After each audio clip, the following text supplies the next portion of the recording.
Good afternoon, BBA Darshan. Welcome back to the class of Global Business Environment.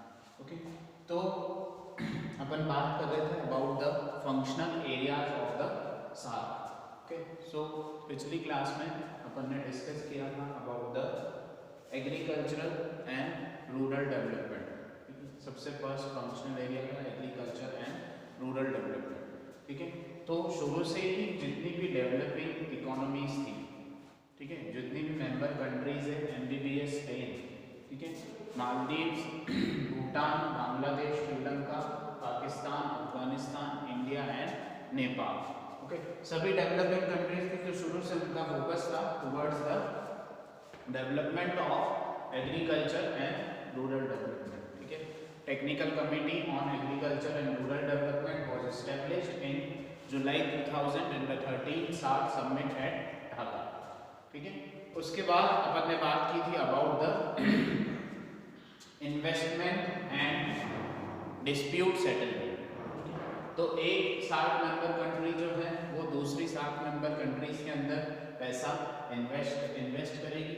ठीक है, और उससे related, trade से रिलेटेड जो भी डिस्प्यूट्स होते हैं, ठीक है, उन डिस्प्यूट्स को सॉल्व करने के लिए council of minister has established the arbitration council. Arbitration council की स्थापना की गई, जिसके अंदर जितने भी डिस्प्यूट्स हो रहे थे related to the trade and business between the SAARC member countries were resolved at with the help of the SAARC. तीसरा था कल्चर. ठीक है, culture, every country has some similarities in the culture. ठीक है, क्योंकि सभी एशियन कंट्रीज हैं तो उनके अंदर कुछ न कुछ सिमिलरिटीज जरूर थी in terms of the culture. तो SAARC ने ये डिसाइड किया गया कि जो भी कल्चर है अलग अलग देशों का, ठीक है, उनको एक टूल की तरह यूज किया जाए for bringing people more closer to each other. ठीक है, उनको और जो साउथ एशियन कंट्रीज के लोग हैं उनको ज़्यादा क्लोज लाने के लिए जो कल्चर को एक टूल की तरह यूज किया गया. ठीक है, तो उसके लिए technical committee on culture development was established. उसके अंदर ट्रेड फेयर्स लगाए गए. ठीक है, टू प्रमोट द कल्चर. ठीक है, कल्चरल वेबसाइट्स बनाई गई. सभी SAARC countries, SAARC member countries के लिए कल्चरल वेबसाइट्स बनाई गई. ठीक है, उनके लिए कल्चरल, उनके जो प्रोडक्ट्स हैं, ठीक है, जैसे किसी का डांस है, कल्चरल डांस है, कल्चरल म्यूजिक है, कल्चरल वर्क है, तो उन सभी को प्रमोट करने के लिए ऑनलाइन माध्यम से तथा उनको दूसरे जो इंटरनेशनल ऑर्गेनाइजेशन है उनसे लिंक करने के लिए एफर्ट्स किए. ठीक है, उसके बाद हमने पढ़ा था इकोनॉमिक एंड ट्रेड. ठीक है, SAARC ने जितने भी मेंबर कंट्रीज हैं सभी आपस में ट्रेड कर सके. ठीक है, उसके लिए अपन ने बात की थी SAFTA, south Asian preferential trade agreement, जो ये कहता है कि अगर किसी SAARC मेंबर कंट्री के पास ट्रेड करने का ऑप्शंस है, ठीक है, means if a SAARC member country has the option of doing the trade with other countries, और उन अदर कंट्रीज में से एक SAARC कंट्री है, ठीक है, एक SAARC मेंबर है, तो वो SAARC मेंबर दूसरे SAARC मेंबर को प्रेफरेंस देगा in the trade agreements. Okay, this was known as South Asian preferential trade agreement. ठीक है, तो उस जो साउथ एशियन मेंबर कंट्री है उसको पहले प्रेफरेंस दी जाएगी as compare to the other countries. ठीक है, so this was known as SAFTA. It came into in before 1993. ठीक है, 19, और लेकिन अब ये क्वेश्चन आने लगे थे कि how this deal is going to be more beneficial for the South Asian member countries. तो उसको बेनिफिशियल बनाने के लिए जो SAFTA एग्रीमेंट साइन किया गया between the South Asian countries, south Asian free trade agreement in 1993. South Asian free trade agreement. ठीक है, तो इसको साइन किया गया था. इसको साइन करने के बाद क्या हुआ कि जितने भी रेस्ट्रिक्शंस थे, ठीक है, related to import and export between the SAARC member countries, उन सभी रेस्ट्रिक्शंस को कम कर दिया गया. ठीक ठीक है, उन सभी रेस्ट्रिक्शंस को हटा दिया गया। अनिश जी आप देखिए ना बच्चे को।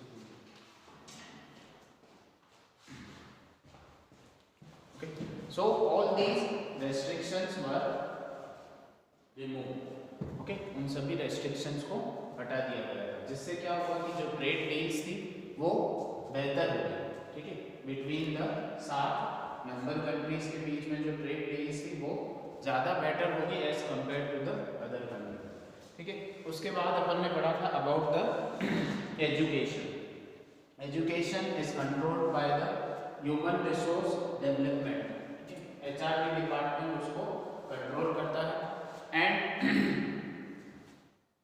एजुकेशन के लिए सार्क मेंबर कंट्रीज ने स्पेशल एफर्ट्स दिए गए, उसके अंदर सार्क नेशंस के अंदर स्पेशल एफर्ट्स दिए गए टू प्रमोट एजुकेशन।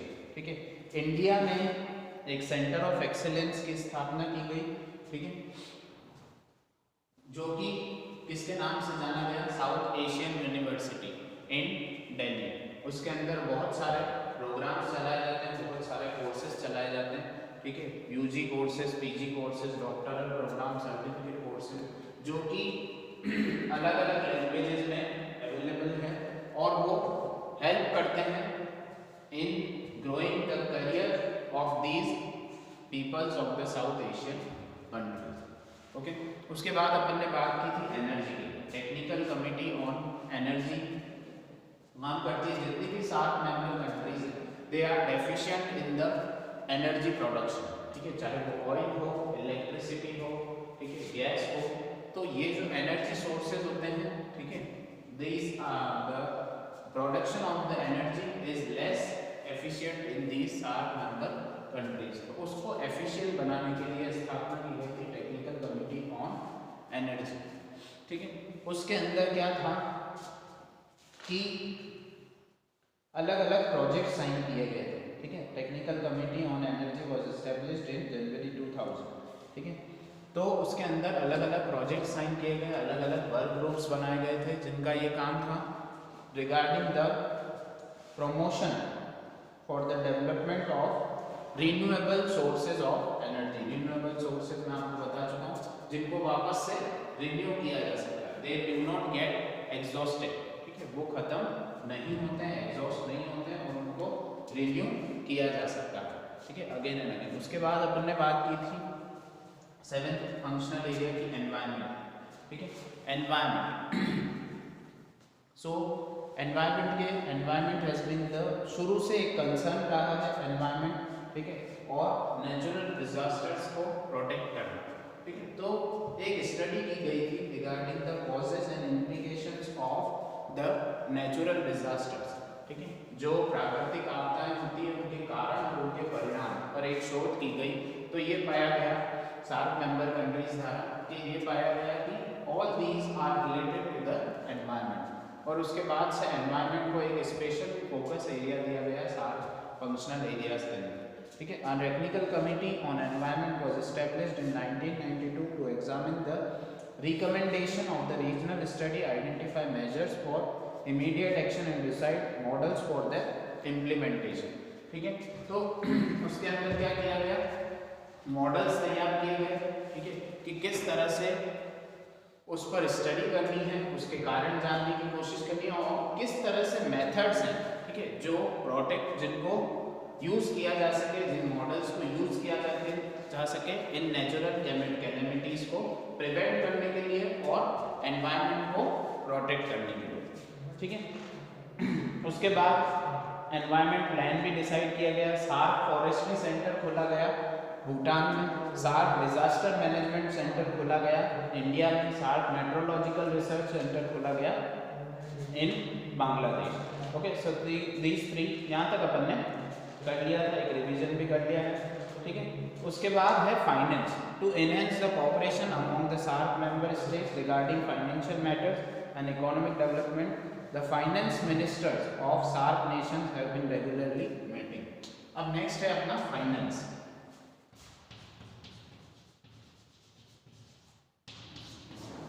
ठीक है, तो जितने भी वित्त मंत्री हैं सार्क मेंबर कंट्रीज के अंदर, जितने भी फाइनेंस मिनिस्टर्स हैं, वो सभी इसके लिए मीटिंग रखते हैं, they come together for the development और to talk on the financial issues. A number of milestones have been accomplished towards the greater cooperation in financial institutes within the SAARC region. ठीक है, बहुत सारे milestones, बहुत सारे objectives achieve किए गए हैं regarding the financial management of the SAARC member countries. ठीक है, a workshop on public debt management was held at SAARC Secretariat on 26 दिसंबर 2011. ठीक है, 26 दिसंबर 2011 को एक SAARC समिट के अंदर एक कॉन्फ्रेंस रखी गई थी regarding the management of public डेब्ट. ठीक है, पब्लिक डेब्ट को किस तरह से मैनेज करना है उससे related. Okay, SAARC expert on development of capital markets in south Asia was also held at the SAARC secretariat on 27 दिसंबर 2011. ठीक है, तो मतलब हर SAARC समिट के अंदर फाइनेंस से रिलेटेड मैटर्स पे चर्चा की गई और किस तरह से जो फाइनेंशियल मैटर्स हैं, अलग अलग जो SAARC मेंबर कंट्रीज हैं उनसे जुड़े हुए जो फाइनेंशियल मैटर्स हैं उनको किस तरह से डील करना है ये इसके अंदर आइडेंटिफाई किया. ठीक है, तो लोग जो इन्वॉल्व हैं टेक्निकल कमिटी में, ठीक है, all these are the finance ministers of the SAARC member nations. ये सभी क्या है, फाइनेंस मिनिस्टर है of the SAARC member nations. Okay, उसके बाद अपन ने बात की थी अबाउट द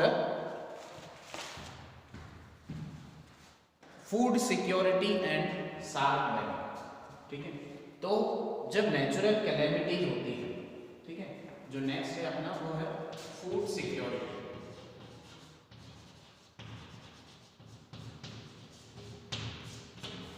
फूड सिक्योरिटी, जब नेचुरल कैलेमिटीज होती है, नेचुरल डिजास्टर्स आते हैं, तो उस समय क्या होता है कि जो लोग प्रभावित होते हैं उससे अलग अलग देशों में, ठीक है, तो उनको फूड सप्लाई, ठीक है, क्योंकि सब कुछ तबाह हो जाता है, ठीक है, उनके पास पैसा नहीं होता है, उनके पास रहने को घर नहीं होता है, तो ऐसे जो पीड़ित लोग होते हैं उनको फूड सप्लाई करने की जिम्मेदारी लेता है in the SAARC member countries. ठीक है, SAARC मेंबर कंट्रीज के अंदर अगर इसी तरह की कोई नेचुरल कैलेमिटीज आती है तो उससे निपटने के लिए, ठीक है, तो ये SAARC फूड सिक्योरिटी, ठीक है, फूड सिक्योरिटी एंड बैंक, ठीक है, इसकी स्थापना की गई थी. उसके बारे में अपन कंटिन्यू आगे पढ़ेंगे in the next video lecture. Okay, thank you.